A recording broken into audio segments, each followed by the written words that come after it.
Everywhere you look in recent years, you see the success.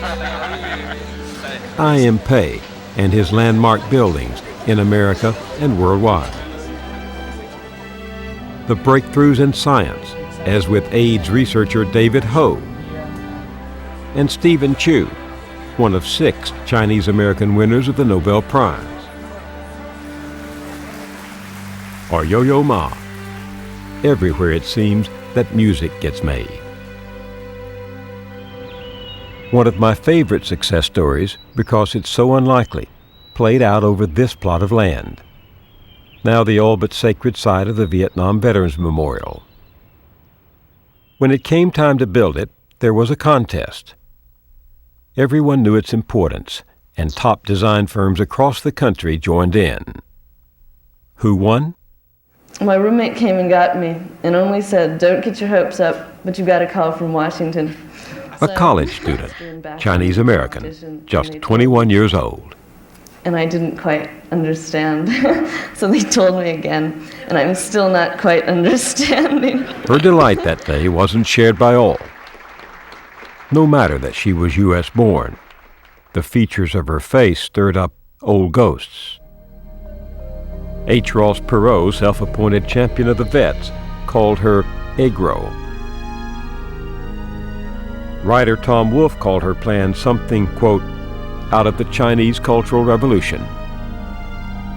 One Vietnam vet recommended adding an inscription to her monument, designed by a Gook. So was this another dispiriting tale of racism, or the opposite? After all, her design got built to much acclaim.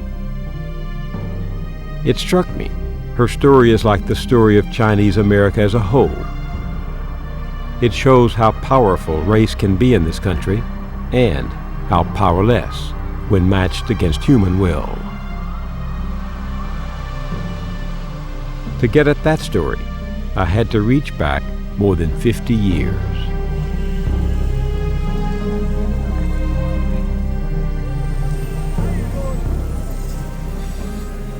Chinatown was small in those days, but I always noticed that when I walked down the street with my father, I must have been under the age of 10, other men would come across the street to say hello to my father, total strangers, shake his hand and then look at me and tousle my head or offer me candy or a cake or something. For many of them, of course, because they had children of their own in China, which they had not seen in years. And the sight of a child in Chinatown was remarkable at that time. Charlie Chen grew up in Queens, New York, the son of a laundryman. When he was a boy, the old Chinese America was very much alive. And he'd see it firsthand when his dad brought him to Chinatown. You still could find old Wacquiu, Lo Wacquiu, the old Toisan uncles who were still living in little apartments, some of them still 6 or 7 in an apartment where they had been for 20, 30, or 40 years. From the days when they first came over and trapped by time. Charlie didn't know it then, but he was watching the legacy of the exclusion laws on the books till just before he was born. The law had barred Chinese from bringing in wives, and for these old laborers, its repeal had come too late.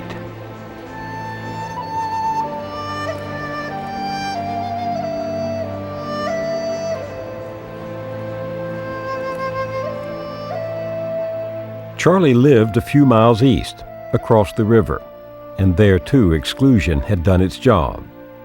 There were 4,000 kids in his high school. Just a handful looked like him. That would be myself, one young woman named Miki Shimazu, a Filipino woman whose name is Oroka Kakahininan, and a young man named John Yang, a Korean American. You remember them all? Well, because I dated both of the girls, number one, and I was friendly with John. We had no other choice, really. There were very, very few of us here. If you were going down the street, if the family was in a car going down the street and it saw another Asian, people would stop and look at each other. And sometimes tentatively would kind of come up and ask, "Oh, are you Chinese?" Because it was so rare to see other people outside of the confines of Chinatown itself. In the first blush of the 50s, Chinese Americans began to slip the restricted world of Chinatown or bypass it entirely. to venture into the white world.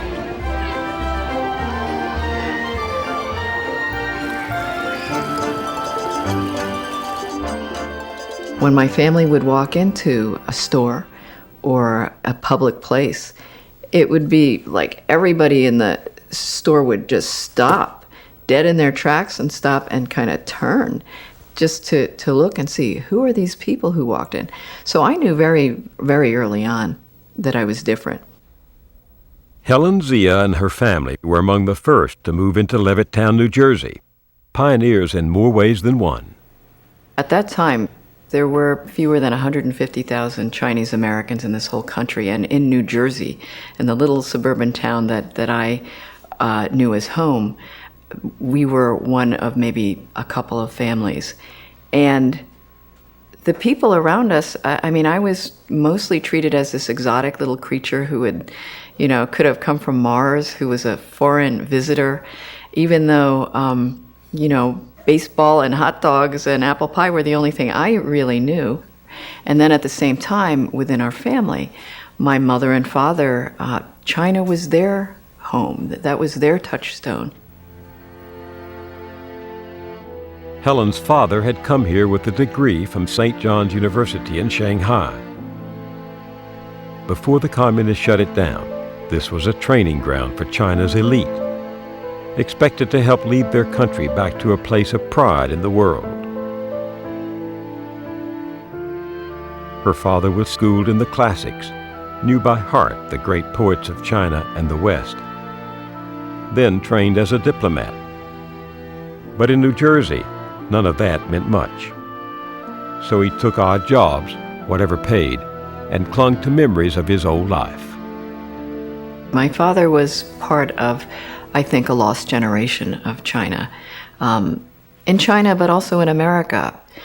A generation who was educated, who had imbued in their very spirit the idea that they could do something for China, his homeland. But because of circumstances, there really wasn't an opportunity for him to do that. He was such a proud man and very proud of his heritage, and he felt that Chinese culture was the superior culture of the world. He felt that Chinese as people, as human beings, were superior to whites and really just superior. He definitely felt that way. He would read encyclopedia passages about China, and he would underline them and cross them out, and he would have all of us read them and say, "This is wrong." He was so irate with the Encyclopedia Britannica that he actually, he not only complained, he sued them. They sued him back. It was Your father sued Encyclopedia Britannica? Yeah, he did. For being wrong about China? Right. Sometimes we would have to sit through lectures that would go for hours about these things that my father was so upset about, and we would just be rolling our eyes.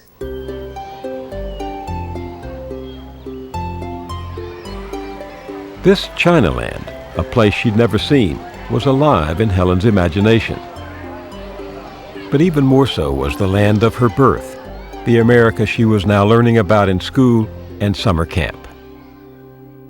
And the recreation leader said, "Let's play charades, and we're going to do Washington crossing the Delaware."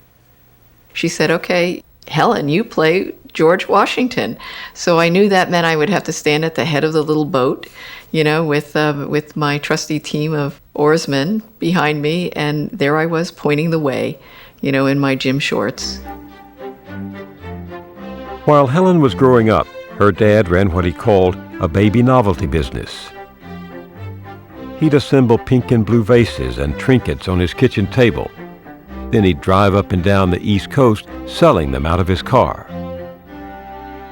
And believe it or not, he was able to raise a family of 6 kids doing this. To this day, I don't know how he really did it. But we were the labor, the kids, he and my mom. And while he would sit there and paint pink or blue pieces of wood, he would recite the poems that he knew. He would think about what was happening in China. There was the world inside our family's home, My father was God. Whatever he said was the law. But in the outside world, when he would have to go do his business, and he would have to go sell these little pieces of wood and plastic toys that he would then have to go and almost, I felt his voice would change. He would be almost obsequious and fawning, and his voice would take a more of a high-pitched tone. And I would just see that and just feel that, just what a difference there was and what a shame there was.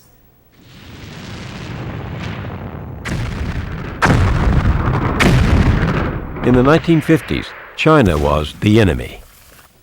Mao's troops were fighting in North Korea, killing American GIs. Heavy fighting takes a heavy toll. And Chinese Americans felt the chill. With men who have tasted the full fury of the communists' withering fire. Their image was still tied to China's, like it or not. They had breathed a lot easier around World War II, when the U.S. and China had been on the same side.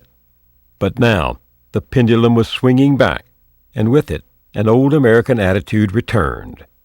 The Chinese were foreigners, and always would be. The 50s were a very rough time for the Chinese-American community in general, and I can't think of anybody I know from those days who wasn't affected on one level or another. In my own family's case, starting in 50-51, we got visits from the FBI. Apparently, my father's name and my mother's name was exactly the same as somebody they were looking for. And so in the middle of the night, when they were sure that everybody was home, there'd be loud banging on the doors. And I remember peering behind my mother's house dress, because we all were woken up, of course, at these strange big men in long overcoats with fedoras, kind of like Ward Bond, with a fedora on, and wondering who they were and noticing that my parents were really scared, which, well, you don't forget. They were using a normal procedure at that time to root out what they thought might be communist sympathizers.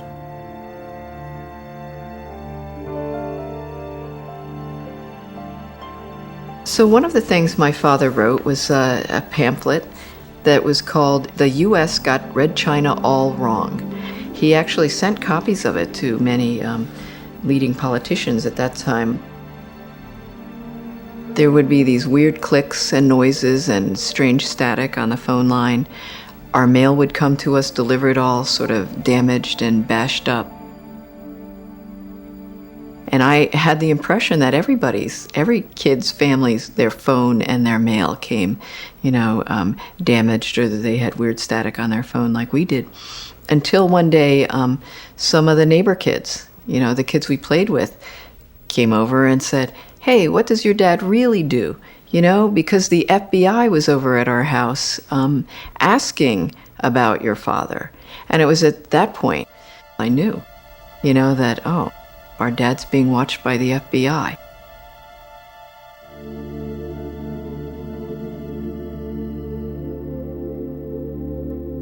Here's the strange thing about the McCarthy years. With a cloud of suspicion hanging over them, Chinese Americans were making a move to the mainstream, getting a taste of the good life. You see it all in Sean Wong and his family.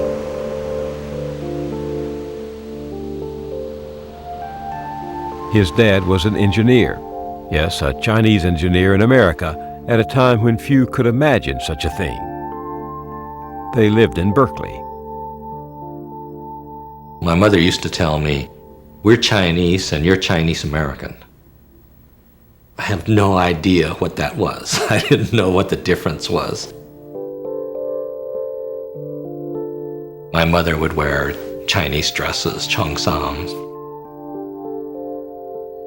My mother and father would speak Chinese to each other at home. And here I am, this little boy. I wanted to be Willie Mays. I wanted to be Roy Rogers.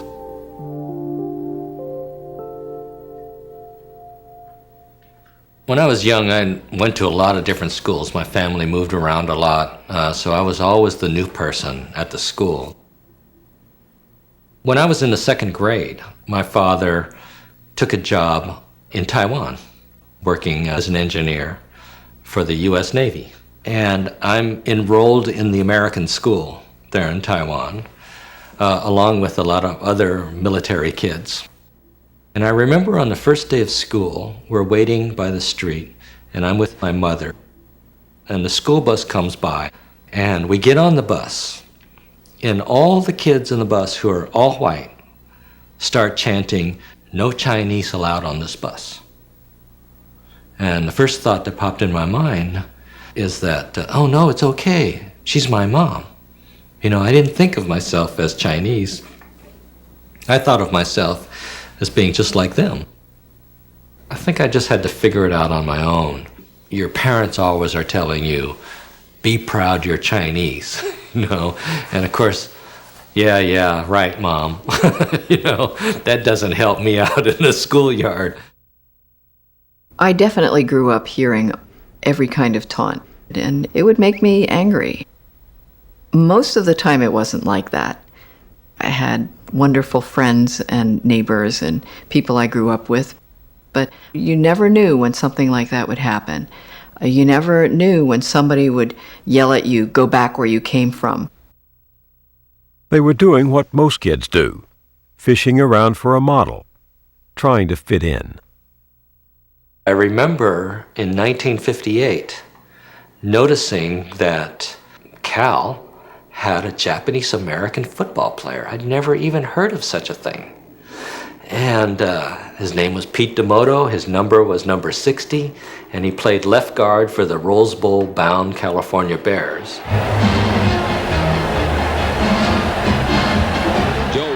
I used to run down onto the field with the other little kids at the end of the game. Other kids were trying to get quarterback Joe Cap's autograph, and I was there trying to find Pete D'Amoto. I wanted his autograph. I wanted to see if he looked Asian, you know, if he looked like me. Because here was some guy who was a football player, and that was something spectacular.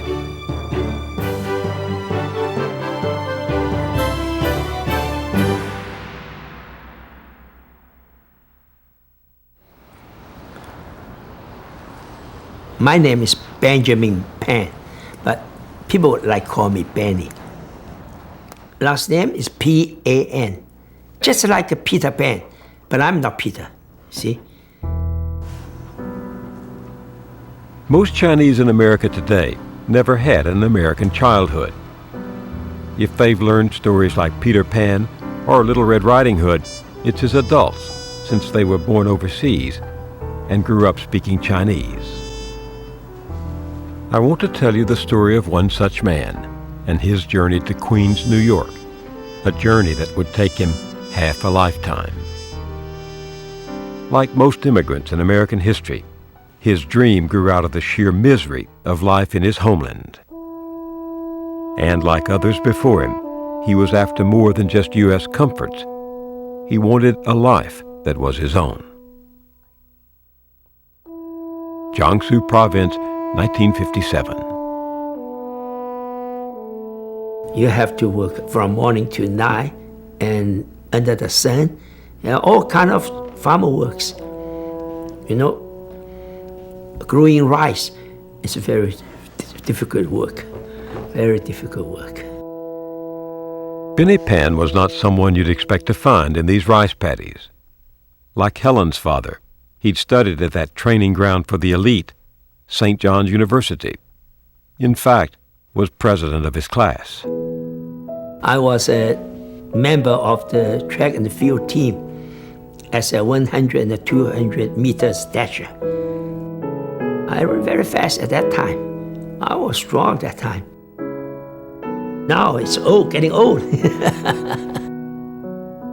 His graduation, just weeks before Mao took over, was one of the last great ceremonies of the old China. I was graduated in 1949. We have a gathering together under the camphor tree, have a tea party. But when communists come, means all the dreams spoiled, all the lives spoiled, and you can never think of coming out. Communist rule would trap most Chinese. From a nation of hundreds of millions, immigration to the U.S. would drop to near zero. Benny, as the oldest son, felt he shouldn't leave. But he got his sister Deanna onto a train to Hong Kong as the borders were shutting down.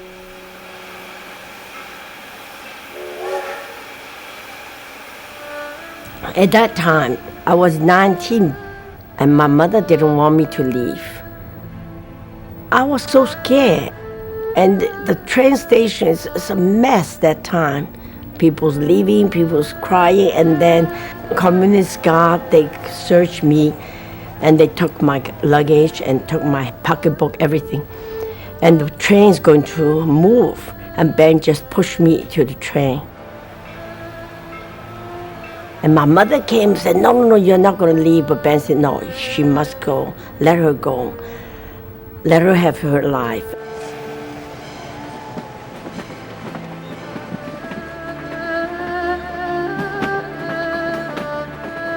I look back and he's waving and then my mother's crying. That's all I can remember.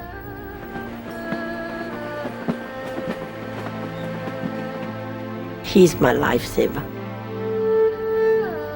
If not because of him, I'm never going to get a chance to leave. He was a Christian, a college graduate, the child of wealthy parents. All that made him now a marked man. Benny kept his head down and his voice low, became a librarian and language instructor. When he wed Chin Ling in 1957, he slipped off his Mao jacket and borrowed a tux at the photo studio. But then came his year in the rice fields, and that was prelude.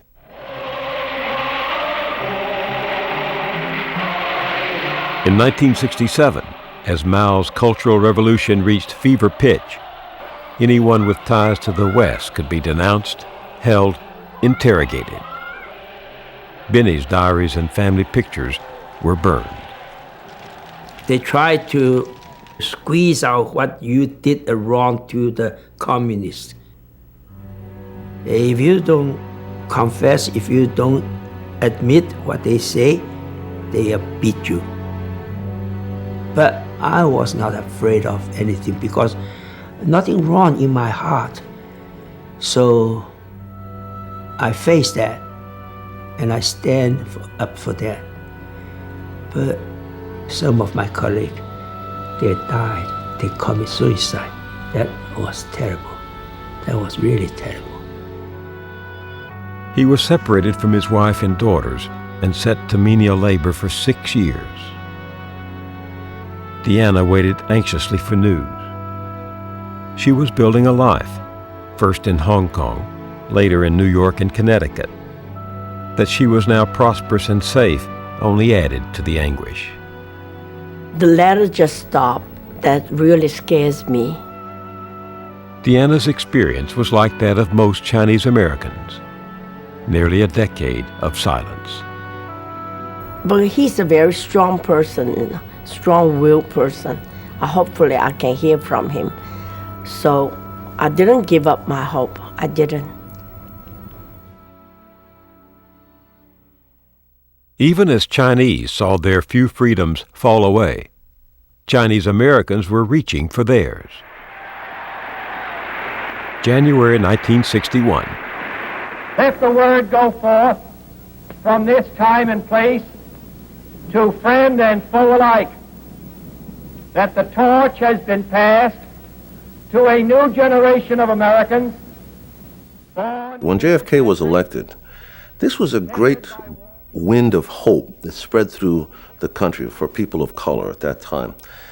The day after he was inaugurated, I was at a house party with predominantly African-American friends, and the highlight of the party, if you could imagine, was we turned off the record player and turned up the lights, and Stanley, who was one of the guys that I hung out with, had memorized the speech, the inauguration speech, overnight, and stood up and recited it, and then we all applauded.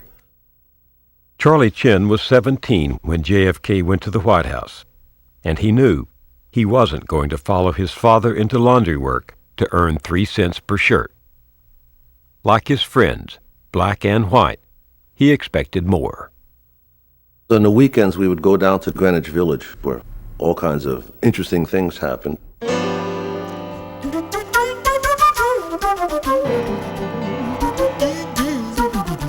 Go to listen to jazz and then pretend to be old enough to drink and go into bars. And like everybody else, I got myself a black turtleneck sweater and a beret, and I learned to smoke Gauloises, cheap French cigarettes, and intersperse foreign words in my conversation just so I would sound more worldly.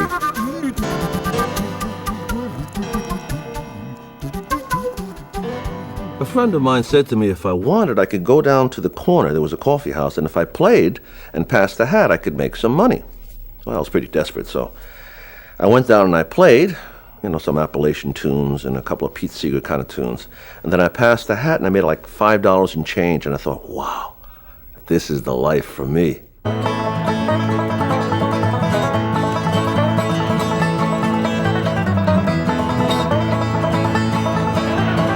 People would be looking at me very intently, and I thought it was because I was such a good player. Now I realize, of course, that they were thinking, why is this Chinese guy playing the banjo? It was a great place to be when you're young. And young people were tasting for the first time intellectual freedoms, philosophical freedoms, political freedoms, yes, even sexual freedoms. Well, all of a sudden, being exotic now because I'm Chinese was a definite advantage. Well, it wasn't that much of an advantage, but it was a small advantage. It was almost on a lark that Charlie decided to go to Washington, D.C. on August 28, 1963. Ain't gonna let nobody load it. Turn me round, turn me round, turn me round. Ain't gonna let nobody load it. Turn me round, keep on a walking. Well, I myself marched on Washington the first time. If you were going to identify with somebody, who are you going to identify with? The people who had instituted unfair laws and discriminatory practices, or the people who were fighting to get them changed? And it was pretty obvious if you had a brain in your head that you had no choice. You had to identify with the people who were fighting discriminatory laws, fighting injustice. The laws and norms were all being revised. Helen was no more insulated than Charlie. There was a moment when I was in the high school schoolyard with my friend Julie, who was white, and my friend Rose, who was black. And the three of us, white, black, and yellow, were standing there talking about civil rights. And then one of my friends turned to me and said, "You know, Helen, you've really got to decide whether you're black or white." And I was dumbstruck. That just shut me up completely. I just thought, well, but I'm not black, and I'm not white. I'm something else. But at that time when I was in high school, there wasn't a something else. Where did she fit? Through high school, Helen was still assembling her parents' flower shop novelties. But when she applied to college, Princeton offered her admission, all tuition paid. My father was very proud that I had won this scholarship. But when it came time for me to actually get him to sign the registration papers that every parent has to sign that says it's okay for my kid to go to your college, I went into the kitchen, I brought him the papers and a pen, and he put the paper down, put the pen down and said, no, the proper place for an unmarried Chinese daughter is to stay at home with her parents. And when he put that pen and paper down, I saw my future was slamming shut in front of me. And it was that point in time where my father was, he was God in our family. I had never knowingly disobeyed my father once, until that point. I was 18 years old, and I said, I slammed the table and I said, no, I'm going to college. And he took one look at me, didn't say a word, picked up the pen, and signed the paper and walked out of the room.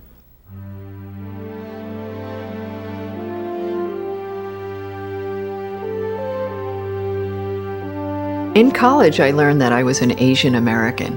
I learned that I didn't have to call myself Oriental like a rug. It was like a light bulb going off. It was exhilarating. It was, I have to say, it was such a thrilling time. Sing a song for ourselves. I mean, the 60s for Asian Americans was the first time you could speak out. You know, you no longer wanted to be invisible. Sean Wong was in college in the Bay Area when students there invented the term Asian American. That was 1968, the year of bitter strikes to win courses in Black and Asian history. The early teachers were often the students themselves.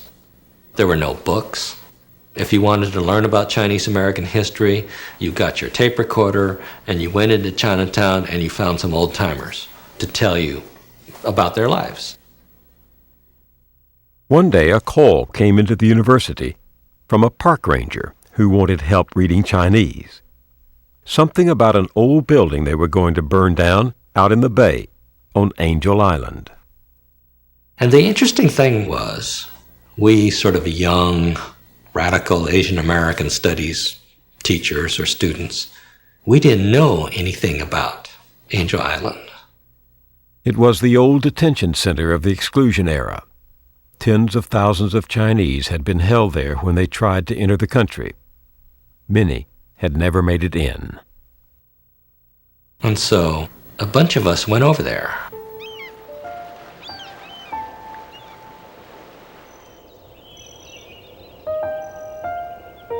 And we walked into the building.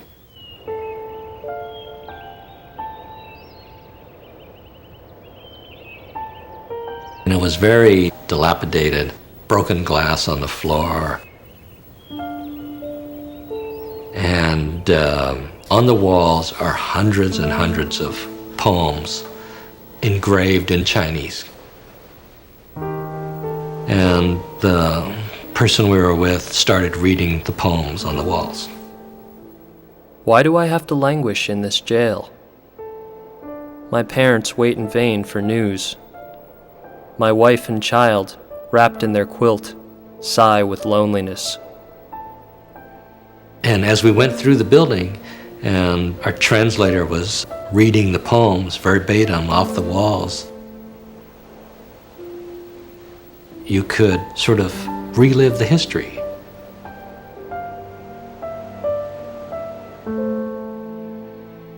We were in there discovering the history that gave us a sense of who we were and gave us a sense of place in America.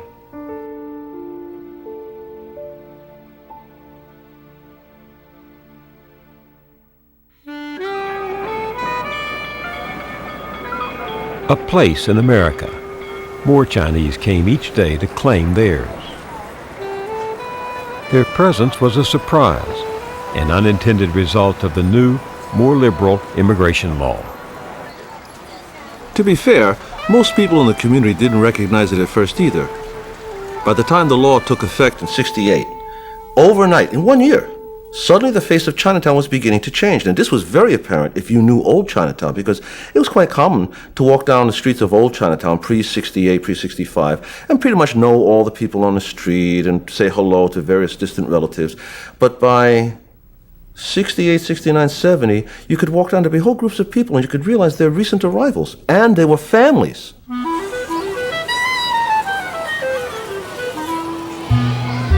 They weren't necessarily people who came from farms and small villages. They were coming from more urban areas. They were coming from Hong Kong. These people were more sophisticated, more knowledgeable, certainly than the people of my father's generation who were literally raised in feudal China, or just the post-period of feudal China. So it changed everything, and by the early 70s, it exploded in Chinatown.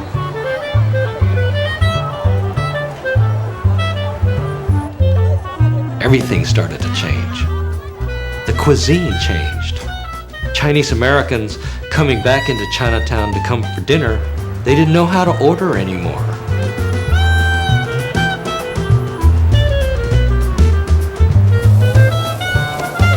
People began to arrive who were skilled restaurateurs, who were professionals.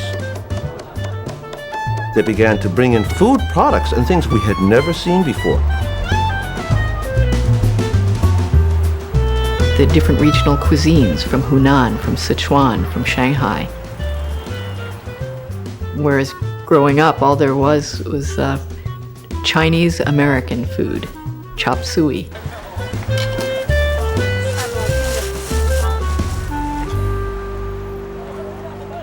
The new immigrants came from Taiwan and Hong Kong, almost none from the Chinese mainland. The People's Republic of China and its borders were still tightly policed, though there were stirrings of change with the visit from an old enemy.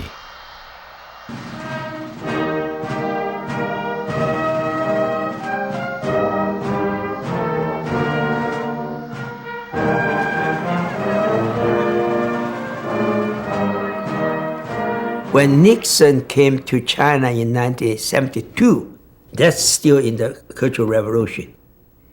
Like thousands of others, Benny Pan still lived under virtual house arrest. I was specially advised not to leave the school, not to go back home, not to go any place. I didn't know why at the beginning. Later, some of the communists told me, because you can speak English. If you go out, if you met Nixon, maybe you will tell the truth to Nixon. Well, I don't think I can meet Nixon at that time. It was not until 1973, a year after Nixon's visit, that Benny Pan even dared send a letter out. When I saw his writing, I was really excited. And I'll call all my friends, tell them the good news. All across America, news was now trickling in of family members who had survived or not, of relatives broken by the Cultural Revolution, others born, their names and faces until now not even known. China's opening restored families, thawed a corner in the hearts of Chinese Americans that had been frozen for years. And by the late 70s, some travel in and out became possible again. It was 30 years since Benny put his sister on the train out. Now, he wrangled a visa to get his oldest daughter free. But his own request to leave with his wife was turned down.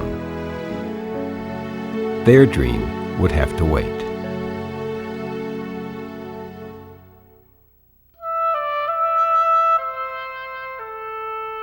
Helen Zia graduated in Princeton's first class of women, breaking a 200-year tradition. Her parents were elated when she was accepted to medical school, aghast when she dropped out. My father would write me letters that were so angry, and I'd pick them up, I'd open them, and I'd peek just to see the beginning of what he might have written, and some of them began with the salutation, "To my daughter, who is worse than my worst enemy," and then they would just go downhill from there. She didn't help matters by moving to Detroit to stamp out car hoods and fenders on an assembly line. But what happened in Detroit would change Helen's life and touch the lives of Asian Americans all across the country. In 1982, Detroit was a grim place. At the start of the new year, the U.S. Labor Department said Michigan's jobless rate was 14.9%, nearly double the national average. Time passed. Its cars couldn't compete with those coming from Japan, and the resentment of all things Japanese was palpable.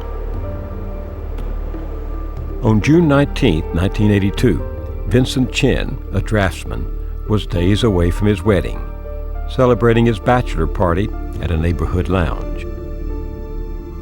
Unfortunately for him, sitting across from him at the bar were two auto workers who looked at him, saw his Asian face, his Chinese face, and saw red. They saw him as the enemy. We'll never know for sure how it started.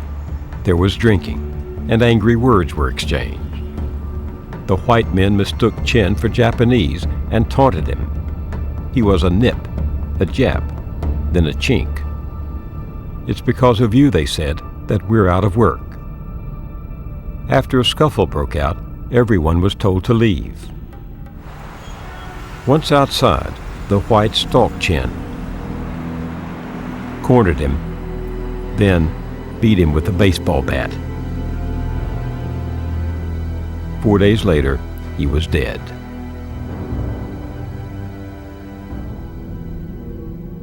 I remember that distinctly because I was at a gallery showing in Chinatown. Somebody walked in and said, "Have you heard?" Heard what? They killed a Chinese guy in Detroit because they thought he was Japanese, and everybody got quiet because this was our worst fear. It wasn't in the Deep South. It wasn't in 19th century California. It was in Detroit. If it could happen to Vincent Chin, it could happen to any Chinese American. Ronald Ebens and Michael Nitz were charged with second-degree murder, but plea bargained down to lesser charges of manslaughter. Their sentence, $3,000 fines plus court fees and probation. The judge was quoted as saying, "These weren't the kind of people you send to jail." Helen had been laid off her job as an auto worker. She was writing for a couple of Detroit papers when she heard the news. It was like wildfire. You know, the first meeting had 100 people. The next meeting had 200 people. The light sentences outraged much of Detroit and stunned the Asian community. But lawyers said there was little hope of changing them. Vincent Chin's mother was crying because it sounded like people were saying there's nothing we can do. And I sat there and I raised my hand. And I said, we have to let people know that we think this is wrong. We have to do something. Speaking up about this had everything to do with my experiences and the cumulative insults. All of the things that had built up, all of the things I had seen my parents subjected to, all of the bitterness that I could see my father carried with him because he was making baby novelties. All of those things came to me.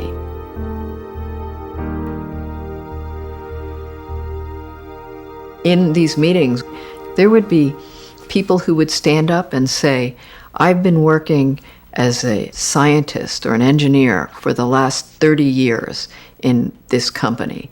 I've taught every wet behind the ears college kid to be my boss, and I know I've known more than every one of them has ever known, and I've never been considered to be the supervisor. This time, I have to speak up. We want justice! We want justice! We want justice! With Chinese leading the way, a coalition formed with Japanese, Filipinos, Koreans, and South Asians. It was the first Asian American advocacy group of its kind with a national scope, and it led to one of the first federal prosecutions of a civil rights case on behalf of an Asian American.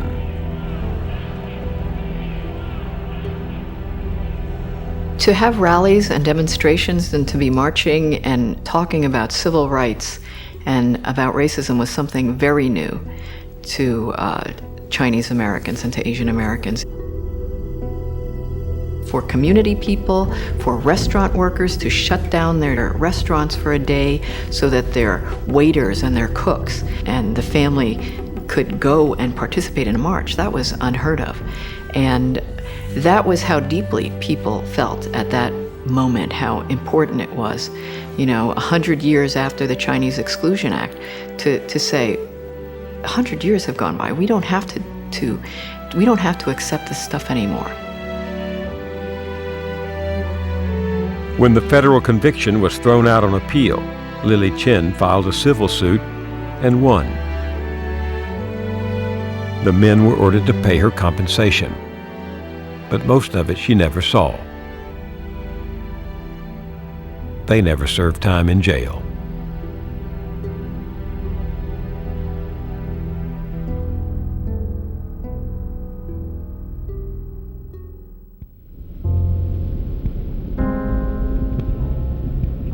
Vincent Chin's death became a symbol shared by Chinese Americans, an emblem of identity.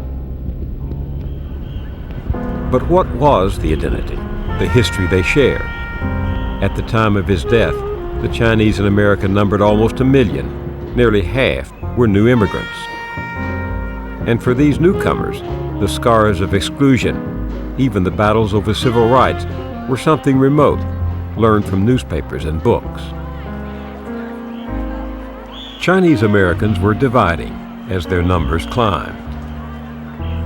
The poor and working class clustered in the old Chinatowns, making the streets more crowded and vital than ever. The more educated, meanwhile, made straight for the mainstream. But for new arrivals of whatever class, America was not about what had been, but what could be.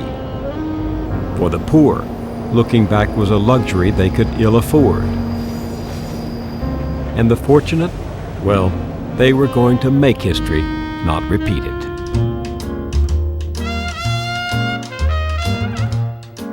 Jerry Yang is co-founder of Yahoo, one of the most recognized brands on the internet. He left Taiwan in 1978. I do remember leaving Taiwan, and it feels a bit like a dream. I was just about to turn 10. I remember landing in LA. You have lines upon lines of people trying to get through immigration. Everybody had their belongings with them, you know. Black people, white people, yellow people, they're all coming in the country. Basically, we had everything we ever owned. You know, my mom and my brother and me and a few suitcases, and didn't really understand the language. You know, it was very much like a scene out of a movie. It's loud and it's noisy and it's big, everything is huge, and there's land everywhere and there's cars everywhere. And so that was the imagery that I remember of my first day in the United States.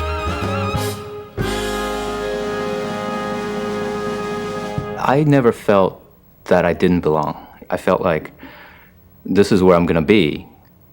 I think for me it was much more of a journey. You know, it's a journey of understanding how in this new world I could fit in. Every generation of my family has immigrated. My parents immigrated from Taiwan, but my grandparents really immigrated from China. They fled during the war when the communists invaded. And so I think my parents grew up in a family where at any moment we had to pick up our things and leave. And they didn't want that for me and my brother. They thought America's safe. America's a land of good fortunes and dreams, so they wanted to come to America. Jean Tang's family arrived in America in 1978, the same year as Jerry Yang, completing a 7,000-mile journey from Taiwan to an aunt's house in Springfield, Illinois. My dad was a construction worker, and my mom was a waitress, and she worked at 2 or 3 different restaurants, and my dad basically tried to find as many odd jobs as he could to fill up a day and make some money. They were lost. They were 35 years old, and they didn't know the language very well, and they tried their best to hide their insecurity and their fear from us. And so small things like going to the grocery store, not knowing where to buy things, or not knowing how to use a checkbook and write out, instead of 150, you have to write out 150 and spell it out. And so my brother and I would always be at the grocery store helping out my parents doing these type of things. In certain situations outside the home, you were the parent and they were the child. Like so many new immigrants, Jean's family turned to relatives for help. Her uncle owned a clothing store in a rundown section of LA, and after 3 tough years in Springfield, the Tangs moved west to run it. They kept its doors open every day of the year, Thanksgiving and Christmas too. After school, Jean would help customers, while her younger brother kept watch for shoplifting. The message that me and my brother got growing up was, you guys need to study, you guys need to be professionals, you don't want to live like this, like me and your mom. The most tense time was when we had to present our report cards. When we opened it and we got a B, there was a lot of guilt, there was a lot of mental anguish and mental beating yourself up. When your mom cries when you get a B, it's very serious. Does this B mean that I'm not going to get a good job? My parents are going to still be poor, and my family is just going to have such a hard life because I failed as a 5th grader and got a B in English. So I think for so many Chinese kids, there's a lot of pressure because so much is riding on your education and on that grade. Were you ever tempted to slack off, to back away, to take it easy? No. Somehow that just wasn't an option for me.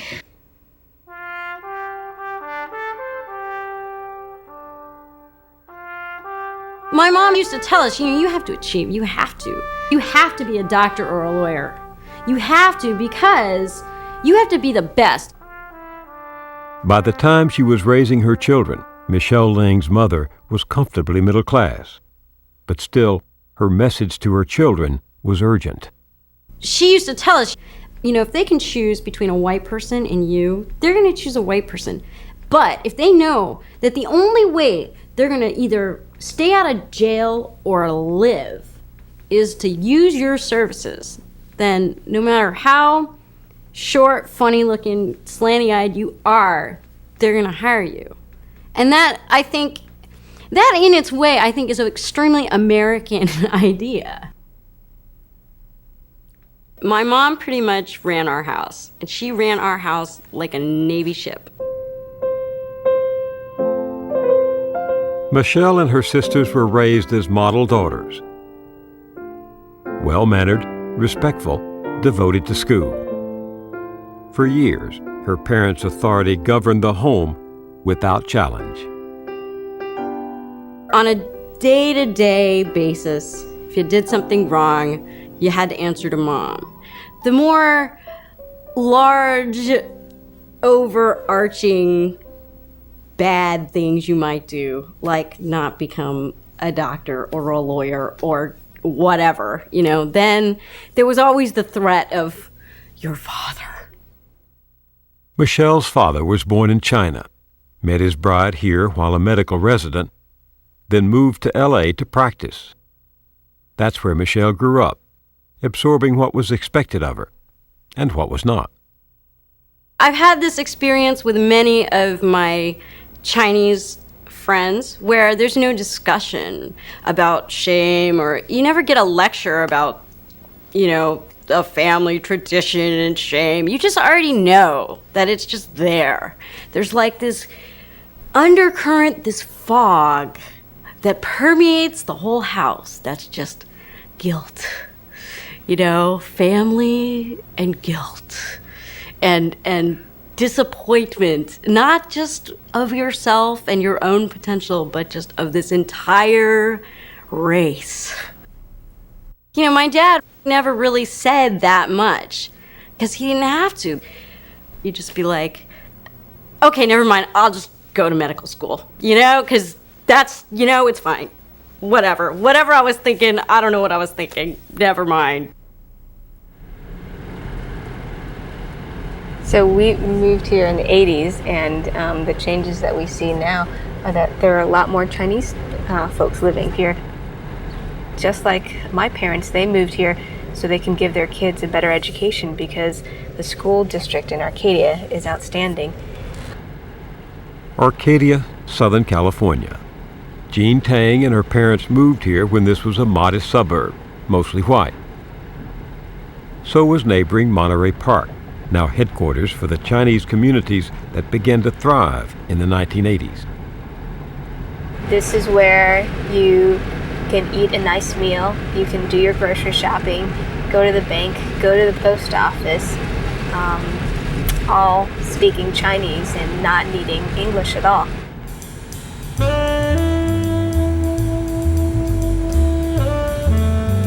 If you go to Charles Schwab, even the tellers are Chinese. If you think about the medieval ages and you think about the Lord's castle and the fiefdom, that the central point of the entire structure would be Ranch 99 or the Chinese supermarket. These communities are so tight that my parents have been here for 18 years and their English has not improved over time.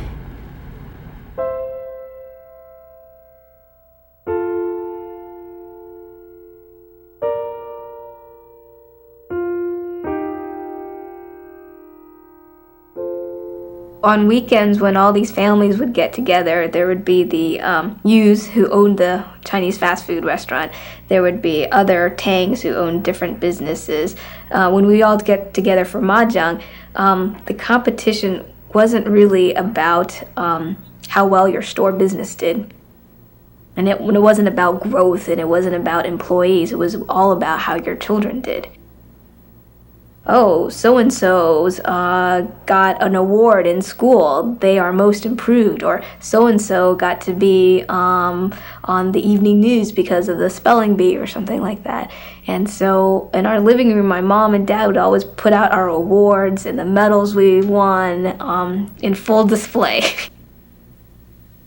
And, you know, it was very competitive within even our cousins. And so it was just a big part of my life. I remember we would go to my uncle's house and you know, you go swimming or go play ping pong for a while, and then you would sit there and do algebra for 2 hours, and it sounds terrible, but you know, you end up learning things that you would never, but you know, it was almost a game, it was fun rather than it's a chore.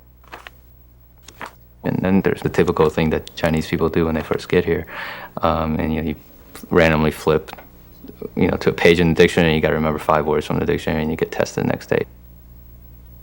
It's not a change from Taiwan. I mean, Taiwan was even worse. So, you know, this is actually, you get to play and study rather than Taiwan. You just get to study.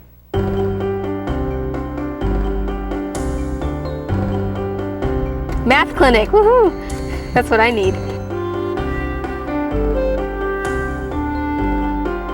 Nobel Education Institute. Harvard Education Institute.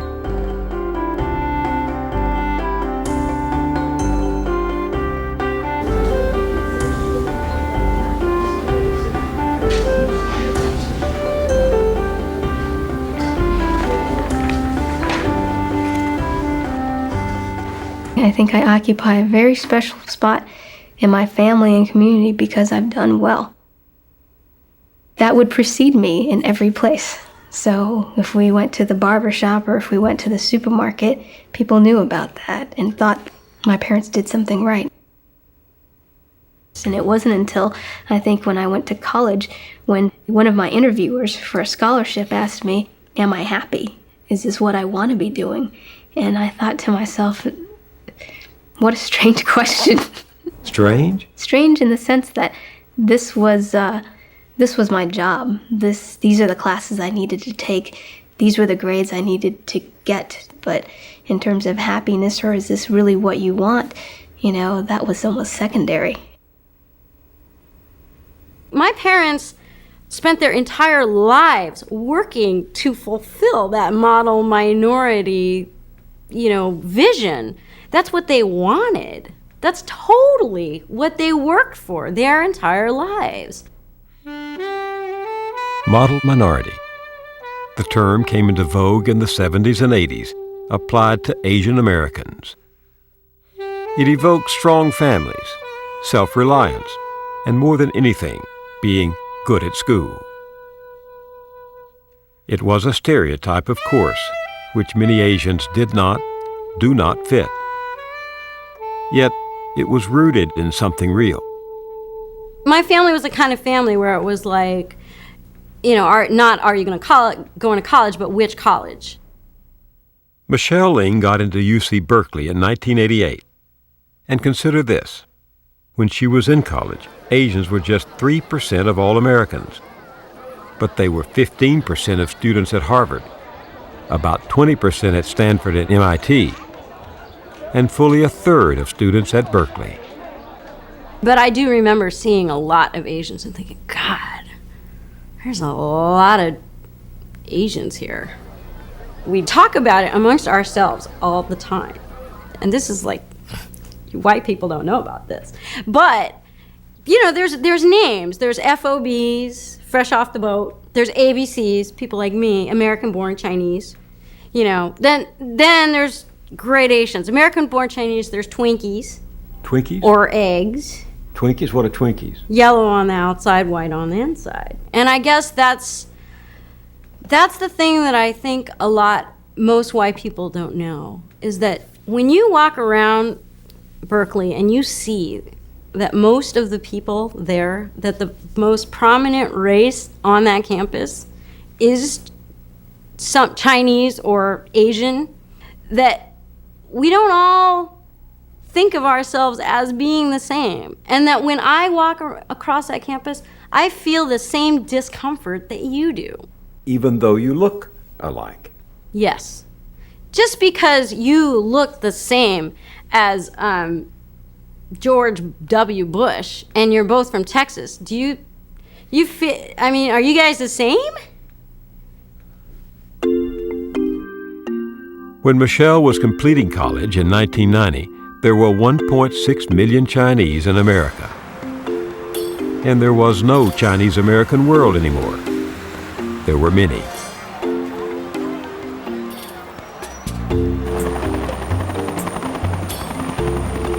There were illegal immigrants trying to slip in undetected in the holds of ships. There were Chinatown laborers trapped in sweatshops and restaurants, ruthlessly exploited by other Chinese. There were Chinese who'd come by way of Vietnam, Cambodia, even Cuba. There were political refugees after Tiananmen Square. And on January 20th, 1990, there was one elderly man, visa in hand, his wait now over.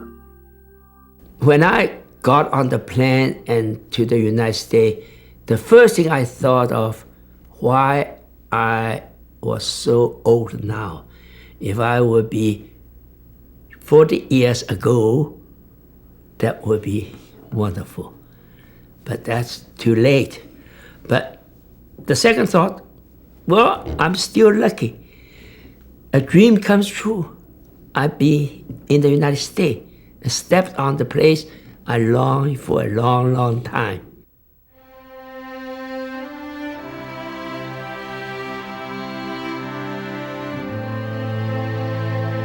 I haven't seen my sister for 40 years. And I haven't seen my daughter for 10 years. He looked around the airport and he's so happy. And his tears come up. He said, finally, I'm here. And I say to myself, I'm free. I can speak freely. I can speak what I want to say.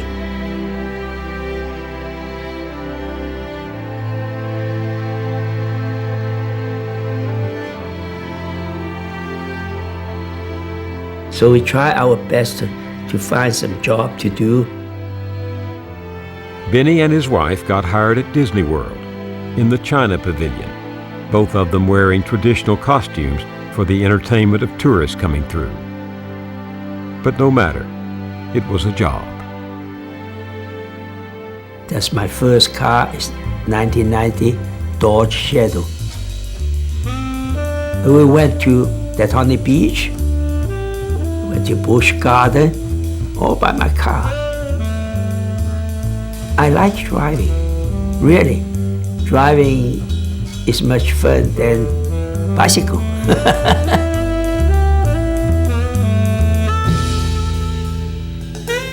By the 90s, Chinese-American success stories were everywhere, none more prominent than Jerry Yang's.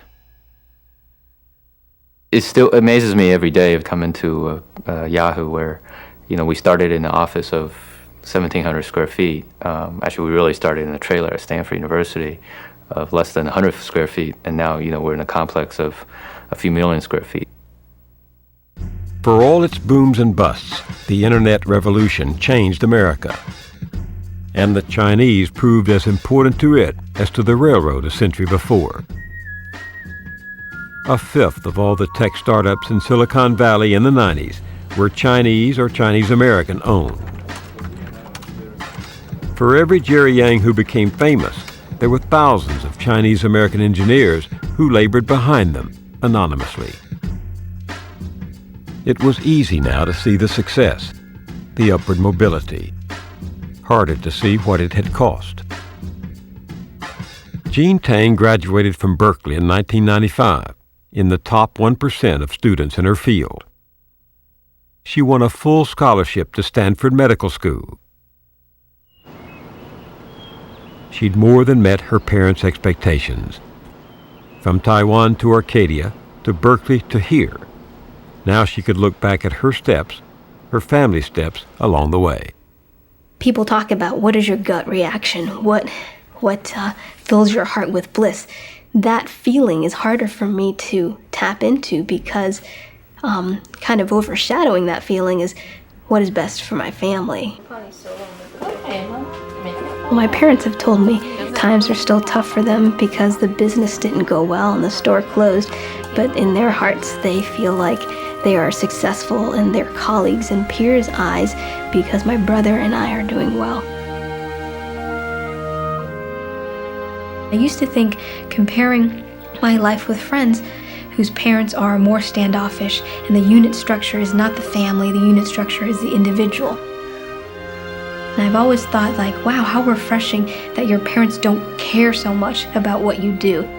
There's not this neediness to succeed, that your success is not necessarily their success and your failure doesn't necessarily reflect badly on them. How liberating is that, and how freeing and how light. My parents will always live through my life and my brother's life. When I was an adolescent, I was resentful for it, but over time I've realized, why not? You know, they've invested so much into us that they should reap the rewards.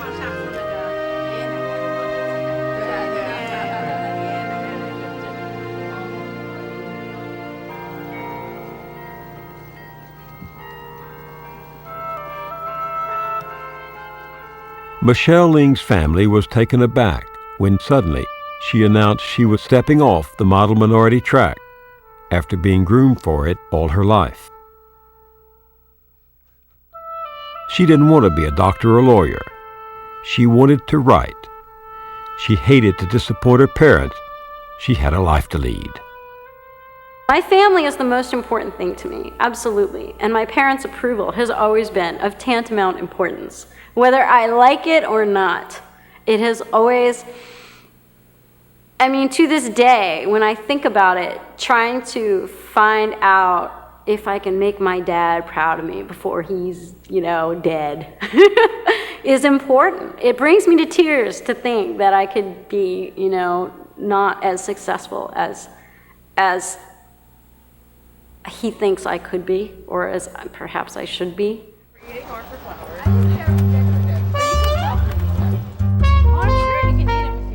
Chinese, Chinese American, model minority, dutiful daughter. All these identities. But when it came to stitching them together, Michelle was like any other American, on her own. I think that the Chinesiest thing about me is that I eat chicken feet. Their feet, make no mistake, they look exactly like a chicken foot. The fact of the matter is they taste good. They're kind of good. I wouldn't eat them every day, and I don't think I have to eat them every day. So what does this have to do with the American dream? That is the American dream, that I get to eat Chinese chicken feet when I want, where I want, but I can choose not to eat them. And I can eat hamburgers if I want. I get to choose whether or not I want to be Chinesey or Americanized or black or white or whatever. You don't get to Culturally. Okay, you don't get to choose your color. I don't get to choose my color, but I get to choose everything else. You get to choose your own identity. Yes, I get to compose my life one piece at a time, however I feel like it. Not to say that it's not difficult, and not to say that people don't balk at whatever I choose. Not to say that there isn't challenge all the time. But more than material wealth, you get to choose what you are, who you are. I left my home and my parents at the age of 21. In a family of 8 children, I was the youngest son. Little choice was left to me but to go to a foreign land. Oh, who will mourn the passing of this wandering Chinaman? Well, I'm a byproduct of the old Chinatown. I'm a byproduct of a Chinese-American community that existed before the 1960s, that saw the last of the Lo Wah Kiew, the old bachelor society. And the new image of Asians, in Americans' eyes in general, is startling to me. Right now, they're young, they are upscale, they're taking full advantage of the things that you could have in America if you have the money, if you have the education. So it's wonderful, but for old-timers like me, there's always this faint little voice in the back of my head saying, yes, but never forget to be careful, never forget to be careful. Sean Wong was made head of the English department at the University of Washington in Seattle, where Chinese Americans in positions of influence became common. Hard to remember that he, growing up, had just one role model in the public eye, a lone Japanese American on the California Bears. One day, Sean received an unexpected phone call. There's this voice that says, "This is a voice from your past." And I go, "Who is this?" And the voice says, "This is Pete D'Amoto." And I said, I'm sitting there, I said, "What?" He says, "This is Pete D'Amoto." I said, "Number 60? Left guard?" And he goes, "Yep." And I said, "Wow." And I think the first thing I said was, "Can I get your autograph?" I said, "Why are you calling me?" And it turns out, and which I didn't know, it turns out that he's the chairman of pediatric dentistry at the University of Washington. And when he told me that, I remember the first thought that went into my mind was, oh, that's too bad. He's a dentist.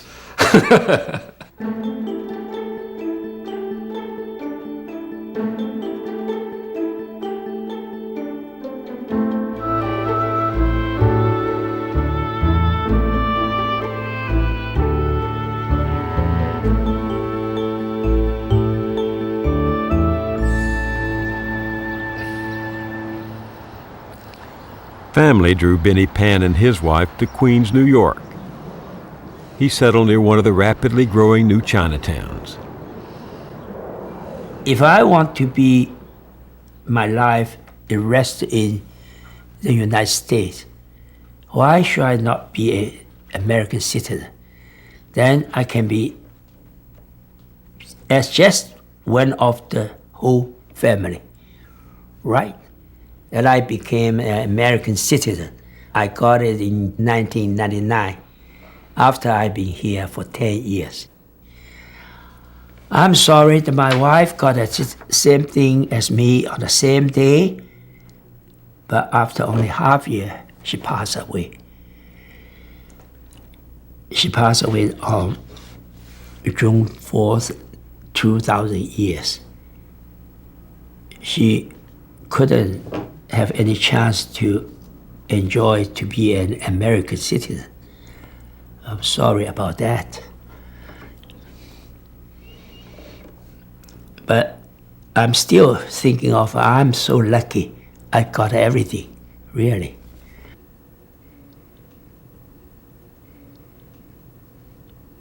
toward the end of my father's life, I actually had an occasion to ask him what he thought about his kids, a dangerous thing for a grown child to ask a parent.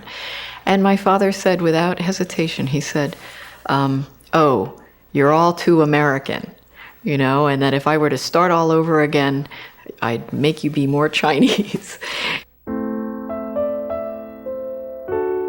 Being born as an American and being raised in the American culture, there was no turning back. But I felt that I really should go back to my father's hometown.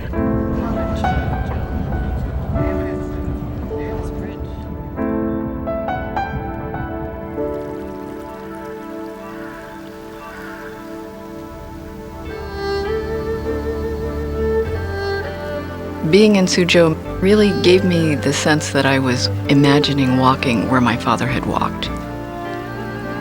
The spirit of not only my father, but generations before my father. That this is where some of my history and imagined memory lies. Hundreds of years before my family became American.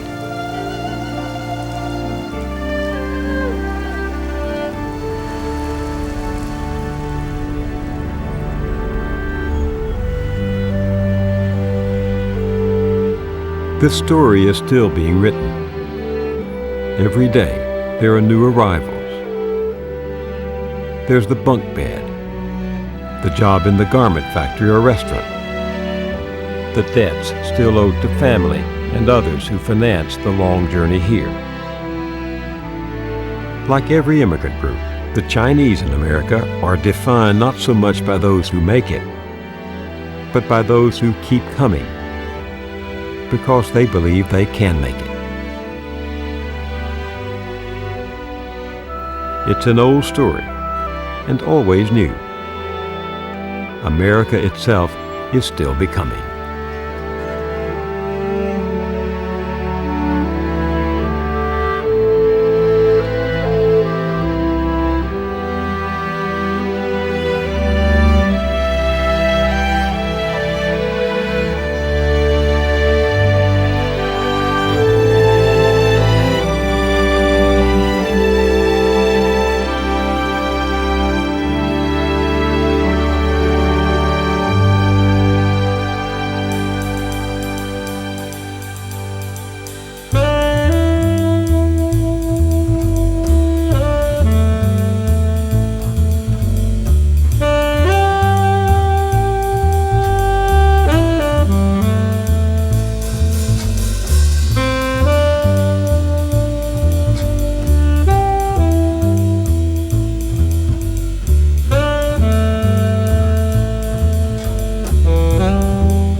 Funding for this series is provided by Walter and Shirley Wong, and by the Henry Luce Foundation, the family of Shen Shen and Bei Pao Lu Chao, the family of Kenneth and Mary Wong, the Herb Alpert Foundation, SIT Investment Associates and SIT Investment Foundation, the John D. and Catherine T. MacArthur Foundation, the Starr Foundation, the Kelvin Foundation and Albert Yu and Mary Beckman, the Tang Fund, Gina and David Chu, Nautica International, the Cheng Kingdon Foundation, Intel Corporation, Sybase eBusiness Software, because everything works better when everything works together. And by Mutual of America. For over half a century, people from all walks of life have turned to Mutual of America for retirement and pension products. Becoming American, the Chinese Experience, continues on PBS Online at pbs.org.